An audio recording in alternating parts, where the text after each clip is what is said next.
Tayo na lang yung mga tao dito na puntahan mo. Na hindi ka nakainom ha, puntahan mo. Para magkaroon ka ng peace of mind ba? El, ante, ma, Paul, pasensya na sa mga nagawa ko na nakalipas. Alam ko may pagkakamali ako. Gusto ko naman sana humingi ako sa inyong pasensya. Patawarin niyo sana ako at sana tulungan niyo ako magbago.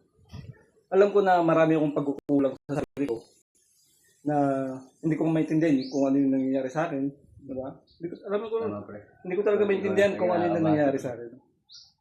Kasi ako mismo nagugulan din ako sa sarili ko kasi kung saan ako papatunguyuhan ng buhay ko, di ba? Kasi sa totoo lang, nandito ako, salamat kasi tinanggap niyo ako na hindi ko naman kayo kamag-anak. Sa totoo lang, masakit sa puso ko, sa buong buhay ko na nandito ako. Pero kahit marami yung pagkakamali, tinanggap niyo pa rin ako, minahal niyo pa rin ako. Sana bigyan niyo ako ng pagkakataon na tulungan niyo ako. Tutulungan ko sarili ko, tulungan niyo ako na baguhin ko ang buhay ko.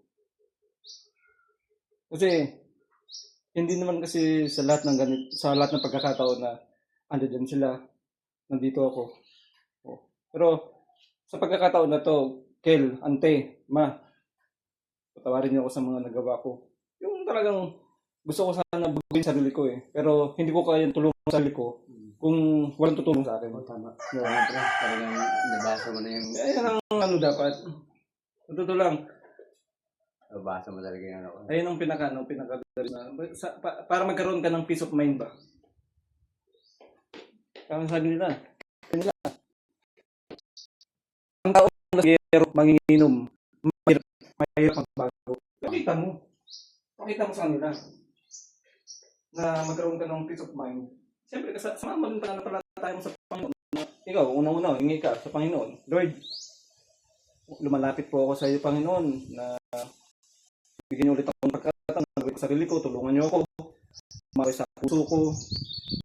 Kayo po ang manguna sa bawat gawa ng buhay ko. At hipuin niyo mga taong nakapaligid sa akin, hihingi ako ng tawad. Yan. Pag nahingi ka na sa Panginoon ng tawad, puntahan mo bawat isa. Ako Lando, ang Diyosa, o sino ba yung si Ailiting, ang Richard, ang Lulpo, dami, di ba? Hingian mo isa-isa yan. Di ba nung sabihin na tawanan ka? Tawanan ka? Kaya mo at least, ikaw, napagbigay ka ng kumbaga nilabas mo yung mo. Nasabi ko na isa't isa yung friend. Di ba nabanggit ko man sa'yo? Nagawa ko na yung pero parang na pa rin, ganun pa rin Kasi nga, nakikita kasi nila. Sabihin, magbabago tapos makapag may mga handaan, may pesta. Yun nga Kailangan siguro baguhin ko muna yung sarili ko. Kaso hindi mo kasi kayang baguhin sarili mo. Kung ikaw lang, lumapit ka sa Panginoon. Ang una mong sabi na ako sa kanya pre talaga. Lapitan mo ang Diyos. Sabi na ako sa kanya. Kasi kung ikaw lang pre, kung mananalangin ka lang sa Panginoon tapos wala ka sa gawa, tapos sa puso mo wala din. Hindi ka talaga babaguhin ng Panginoon, hindi ka mababago. Pero kung taos puso ka talaga iiyak mo sa Panginoon na, Lord, nandito na naman ako, Lord. Humihingi ako, Panginoon, ng nakapatawaran sa lahat ng aking mga nagawa, lalo na sa aking paligid, sa mga ante, sa mga uncle, sa mga kaibigan, sa anak ko, sa asawa ko. Kung ano may nagawa kong pagkakamali sa buong buhay ko, patawarin niyo po ako. Handa po akong magbago, pero tulungan niyo po ako na baguhin ang sarili ko. At bigyan niyo po ako ng mga tao nakakahalubilo ko na bigyan ako ng pagkakataon na tulungan nila ako. Yun lang. Isang clip lang yan. Wala niyo po sa Panginoon. To God be all the glory. Pakita mo sa mga tao.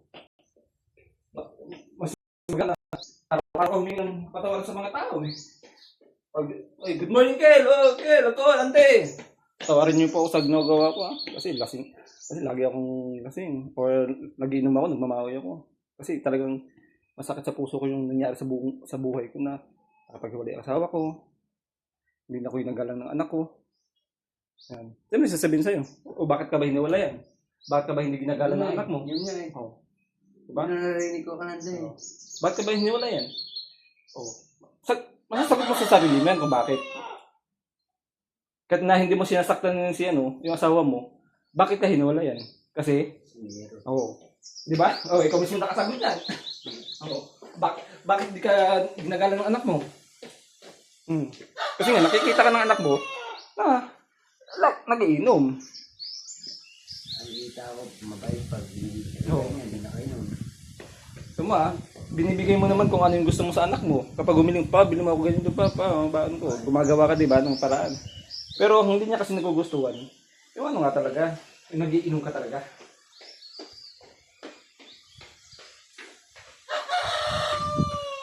Dami ako na-experience sa mga taong ganyan lasing-gero. Ang tagal din magbago. Sabi nila, almost 20 years, hindi pa nga, namatay na, hindi magbago. Pero, ano sila, hindi naman sila nagpabaya sa nila.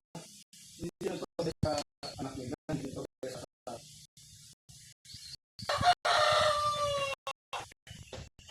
kasi kanya kasi tayong katwiran pag nag-iinom eh. Nag-iinom ako kasi pagod. Nag-iinom ako kasi pampatulog. Pero yung iinom ako kasi kung magbago, mali na. Mali na, diba? Kakalangan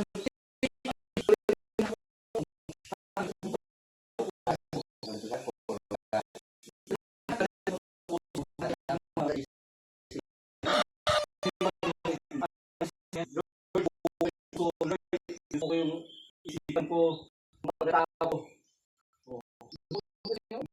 Kaya mo yung ano, problema mo. Wala lang sa'yo yung Diyos lang. Salamat po.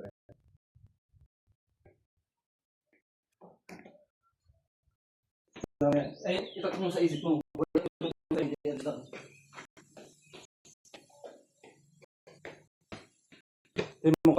Kung hindi ka siguro na gano'n, kung hindi ka siguro na may kagabi, sasabihin natin, magkape ka na dyan.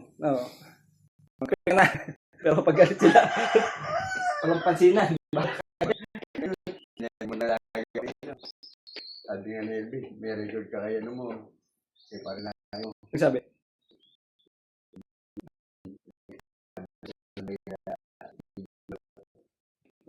Kasi ito din. Kung isang kakamali ka kasi dito sa lugar na to, nakakala yan. Yan yung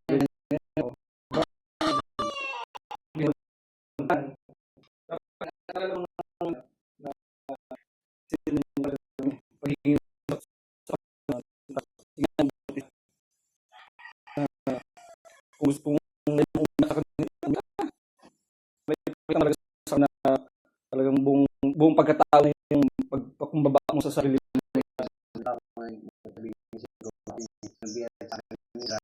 Baka naman nainom ka. Alam mo, ikaw hindi ka naman iyak kapag pag di ka kainom eh. Hira mo kaya paiyakin. Sabi ng daw drama lang ako. Hindi mo parang sa isip ko lang. Kaya yung gawin eh. Kaya hingin mo muna sa Diyos. Kasi ang Panginoon mo maghahawak na si Parik. Yan si Tonyo. Siguro magbabago na yan. Pero tignan natin sa loob ng isang buwan kung magbabago kung may peso dito. Diba? Pag may peso dito, tignan natin. Yan, papasok naman. Yan si Tonyo. Yan na. Mag-iimen mo. Wala pa isang oras, makauwi na naman yan. Diba? Ayun ano kanila yung nakatakot sa isip nila. Yun nga eh.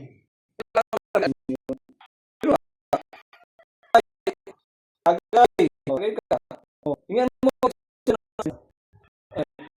daw papasobra kasi mamaya iwan ko sa salon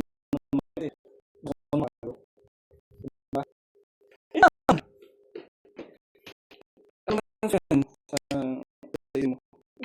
ang maggusto na kasi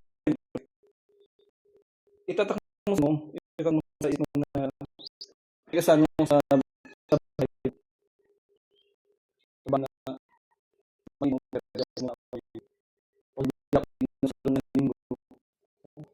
tapos pag gising mo sa umaga, ilayin mo po ko sa yung makainom ngayong araw. Yan! Pag gusto mo ilayin mo po ko sa lalo na sa pag-inom ko ng alak na. Kung man ako ng biyaya na nagbumula sa iyo, sana hindi ko isipan na bumili ng Yan lang naman eh. Oh, diba? 100 pesos? Mabili mo ng kape asukal? Eh, o, tapos ngayon, yun mo, oras tayo wala pera.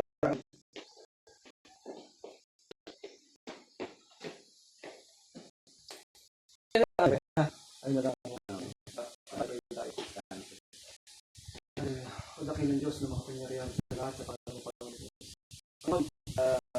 Sabi nga ninyo Panginoon sa Mateo 8:20, ang kapitulo 2, yung pangalan ay meron kayo sa aming kalipnahan Panginoon. Nandito po mga kaibigan, kumpare sa Panginoon, na humingi ako ng Diyos ng kapangyarihan ng Panginoon. Sabi ng Panginoon, at gano'n ka humingin, kaya sa Panginoon, pinin niyo Panginoon ang puso, isipin niyo dirihan niyo Panginoon ng inyong pagyarihan Panginoon, ng inyong pagbibigay ng puso at isip Panginoon. Naway, si Panginoon sa Espiritu na kung napapasok niya Panginoon sa isipan niya ang mga magugulo na papasok sa kanyang isip at Panginoon. Kaya Panginoon, ang iyong pumawak upang mali at lumakas sa Panginoon ang tao. Sa oras ito, pinanalangin tayo na makapangyarihan ang makapangyarihan Panginoon kung yan ang nalataya kayo mismo Panginoon. Yakapin siya Panginoon ng buong puso. Yakapin siya Panginoon naman niya Panginoon nalagay kayo Panginoon sa inyo. Sa ito Panginoon magbigay sa niya ng pagpasok ipatatan sa kanyang isip puso makatulong. Walang ibang tao makatulong sa kanyang kailangan Panginoon.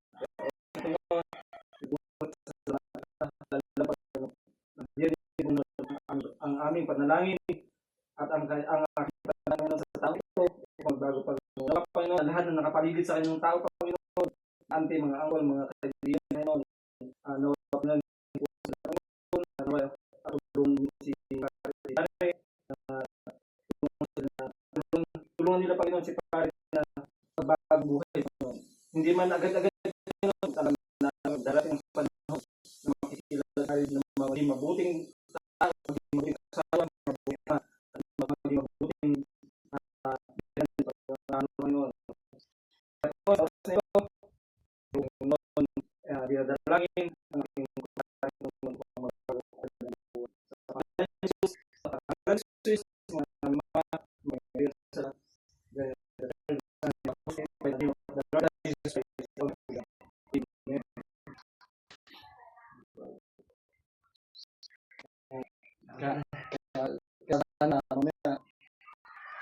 ang nagkab ka mo siya, te. Si mama mo.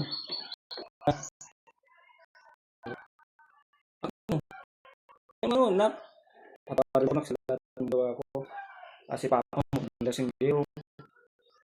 Tinaktan din ako sa nangyari. Yung sabihin mo sa kanya, ma, na magkakamali ko, na hindi ko maintindihan sa sarili ko pag nakamama ko.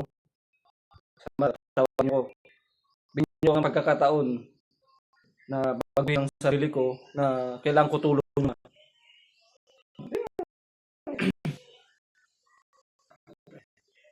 Yan ang pakita mo sa ano?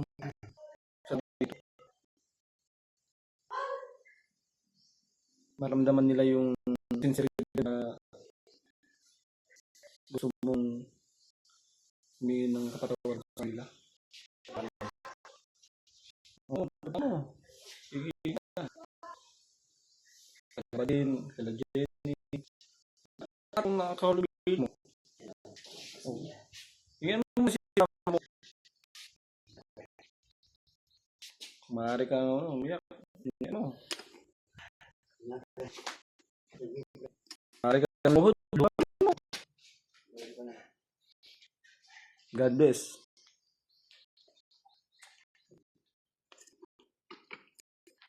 Yes, thank you. Glory to God.